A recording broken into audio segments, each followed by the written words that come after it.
अस्सलाम वालेकुम। आज हम Allama Iqbal open university introduction to business mathematics code 1349 का चैप्टर नंबर 8 जो हमने स्टार्ट किया हुआ था उसकी एक्सरसाइज स्टार्ट करेंगे। लास्ट लेक्चर में चैप्टर नंबर 8 की सारी एग्जांपल्स हमने कंप्लीट कर ली थी, जिसमें आपकी लास्ट एग्जांपल थी एग्जांपल नंबर 14। एग्जांपल नंबर 14 तक मैंने आपको सारी एग्जांपल्स कवर करवाई हैं। इनके जो लेक्चर्स हैं वो नेट पे अवेलेबल होंगे, तो आप लोग लाजमन देखिएगा। और आपको पता है कि आपकी एग्जांपल नंबर जो 13 है एंड 14 है वो आपकी कितनी इंपॉर्टेंट है, ठीक है। तो आपने उसकी लाजमन प्रैक्टिस करनी है। और अगर आपको कोई चीज़ समझ ना आई हो तो आप मुझसे कमेंट्स करके भी पूछ सकते हैं। और आपको पता है कि मेरा नंबर भी अवेलेबल है, तो आप उस पर भी कॉन्टैक्ट करके पूछ सकते हैं। आज का जो हमारा टॉपिक है, आज से चैप्टर नंबर 8 की एक्सरसाइज स्टार्ट करनी है। पेज नंबर 133 पे टॉपिक गिवन है सेल्फ असाइनमेंट क्वेश्चंस। अब इसमें फर्स्ट फिलिंग द ब्लैंक का क्वेश्चन है, जिसमें फर्स्ट आपके पास पार्ट है matrix addition is possible if the dimension of two matrices are same. Second है, आपको पता है मैं यहाँ पे सिर्फ आपको आंसर्स मार्क करवा रही हूँ, क्योंकि आपको पता है कि ये पूरा चैप्टर डिटेल से पढ़ा है। मतलब सारे टॉपिक्स आपके डिटेल से कवर हो चुके हैं, तो यहाँ पे मैं आपको आंसर मार्क करवा रही हूँ।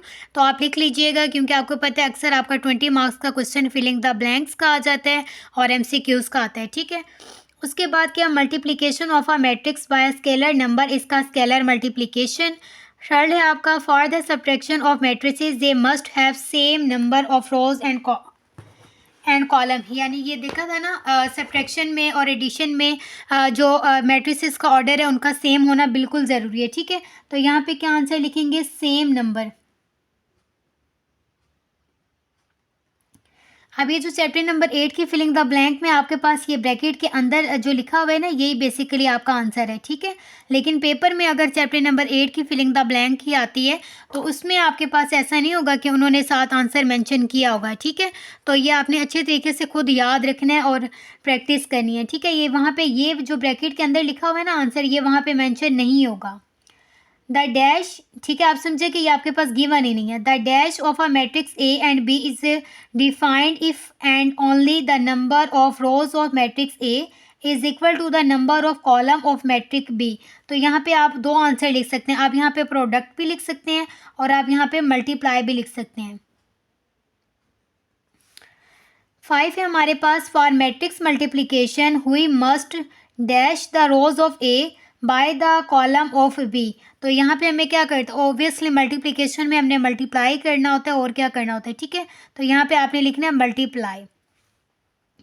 6 है, the result of matrix multiplication is in the form of a matrix, ठीक है। तो यहाँ पे आपने यह आंसर लिख देना है।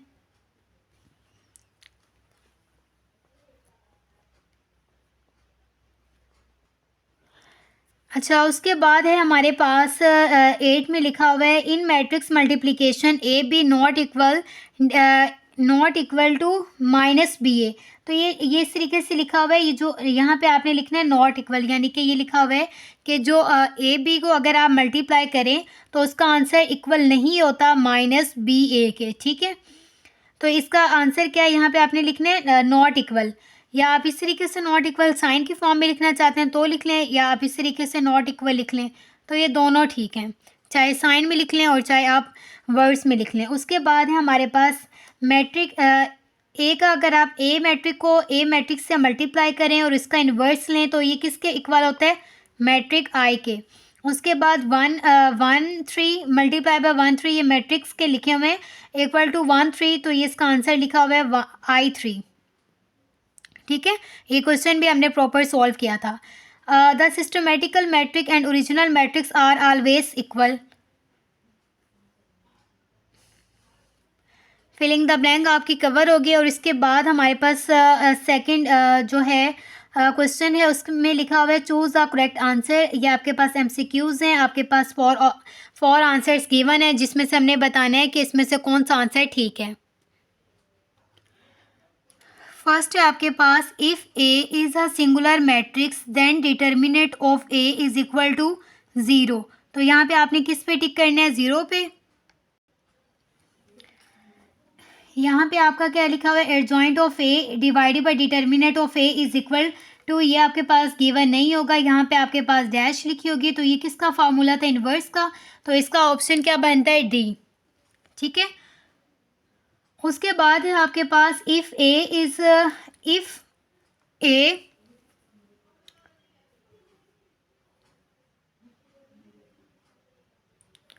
अब आपके पास क्या है, if A is order if A is of order M N and B is of order N multiply by M, then A B will be before of order.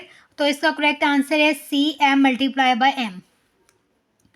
उसके बाद है आपके पास फोर ऑप्शन आपके पास गिवन है। For both A plus B both matrices must be of same order. Matrix subtraction A minus B is taken by, इसका correct answer है आपका ये A plus under minus one multiply by B. Do A plus B plus whole में, ठीक है, A plus B plus C equal to A plus B plus C, yes और no. यानी कि अगर आप इसको सॉल्व करें या आपने सॉल्व करके देखना है कि अगर आपके पास मैट्रिक्स ए गिवन हो और मैट्रिक्स बी गिवन हो, आप इसको सॉल्व कर लें, फिर उसको क्या करें, उसके अंदर सी को ऐड कर दें। सिमिलर इस तरीके से बी और सी को आप ऐड करें और उसका जो आंसर आए उसके अंदर मैट्रिक्स ए के एलिमेंट्स ऐड कर दें। क्या इनका आंसर इक्वल आएगा? तो इसका आंसर इक्वल ही आता है, तो यहाँ पे आपने येस पे टिक करना है। नेक्स्ट है आपके पास A plus O equal to A, यानी कि option B. The order of matrix 1 0 0 1 is, अब इसका ऑर्डर क्या है, इसमें 2 रोज और 2 कॉलम है, तो आपने डी पे टिक करना है। Dash of matrix A is defined as a fraction of adjoint A and determinant of A. तो यहाँ पे आपने क्या करना है, टिक इनवर्स पे। Matrix A is non singular matrix if, matrix A कब नॉन सिंगुलर नहीं होता कि अगर उसका आंसर जो है वो 0 के इक्वल ना आए। तो ये आपका 10 है, तो यहाँ पे आपने किस पे टिक करना है, बी पे। ठीक है, आपके पास एमसीक्यूज वाला ऑप्शन जो है आपका क्वेश्चन नंबर 2 वो भी कंप्लीट हो गया। और उसके बाद आपका क्वेश्चन नंबर 3 है सेल्फ असाइनमेंट क्वेश्चन में true and false. True and false में आपके पास डिफरेंट स्टेटमेंट्स गिवन हैं, ठीक है, और इसमें भी उन्होंने खुद ही बताया हुआ है। In matrix multiplication A B equal to B A, ये गलत स्टेटमेंट है, तो आपने एफ पे टिक करना है। ठीक है, जो गलत स्टेटमेंट है आपने एफ पे टिक कर देना है, और अगर वो स्टेटमेंट ठीक है तो आपने टी पे टिक करना है। नेक्स्ट है if A X equal to B then X equal to A inverse B, तो ये ट्रू स्टेटमेंट है, आपने टी पे टिक करना है। देन नेक्स्ट है आपके पास 3 है आपके पास मैट्रिक्स ए बी का अगर आप ट्रांसपोज ले लें इज इक्वल टू बी का अगर आप ट्रांसपोज ले लें, ए का ट्रांसपोज ले लें, उनको आपस में मल्टीप्लाई कर लें, तो क्या इनका आंसर इक्वल होगा? येस, तो आपने टी पे टिक करना है। उसके बाद लिखा हुआ है अगर आप मैट्रिक्स ए को मैट्रिक्स ए के साथ मल्टीप्लाई कर दें, उनका इन्वर्स ले लें, तो क्या वो आई के साथ आई टू के इक्वल होगा? गलत है, तो आपने एफ पे टिक करना है। नेक्स्ट है आपका matrix A is called symmetric of A T equal to minus A F, यानी कि आपका जो ए मैट्रिक्स है वो तब सिमेट्रिक कहलाता है कि अगर आप उसका मैट्रिक्स लें तो वो ए इनवर्स के इक्वल हो। तो ये नॉन सिमेट्रिक है, ये सिमेट्रिक नहीं है, तो यानी कि ये गलत स्टेटमेंट है, आपने एफ पे टिक करना है। 6 है आपका if A is a matrix of order 3 multiply bye 4, यानी कि उसके अंदर 3 रोज़ हों और 4 कॉलम हों। And B is a matrix of 4 multiply 5, यानी कि उसके अंदर 4 रोज़ हों और 5 कॉलम हों। Then A B matrix will be of order 3 multiply by 5, यानी कि फिर उसके अंदर क्या उसका जो इक्वल होगा वो किसके इक्वल होगा, किस मैट्रिक्स के, कि उसके अंदर 3 रोज़ हों और 5 कॉलम हो। तो आप इसको सॉल्व करके देखिएगा, ये ठीक है, तो यहाँ पे आपने टी पे टिक करना है। नेक्स्ट है आपके पास if A is of order m multiply by n and b is of order n multiply by n matrices, then A B will be of order n multiply by n। तो यहाँ पे आपने किस पे tick करना है? ये गलत स्टेटमेंट है, तो आपने f पे टिक करना है। ठीक है, उसके बाद है आपका 8 है आपके पास द ट्रांसपोज। अच्छा, 8 में आपका लिखा हुआ है द ट्रांसपोज ए टी, यानी कि ए मैट्रिक्स का अगर आप ट्रांसपोज लें of A is obtain by interchanging columns and rose of matrix A.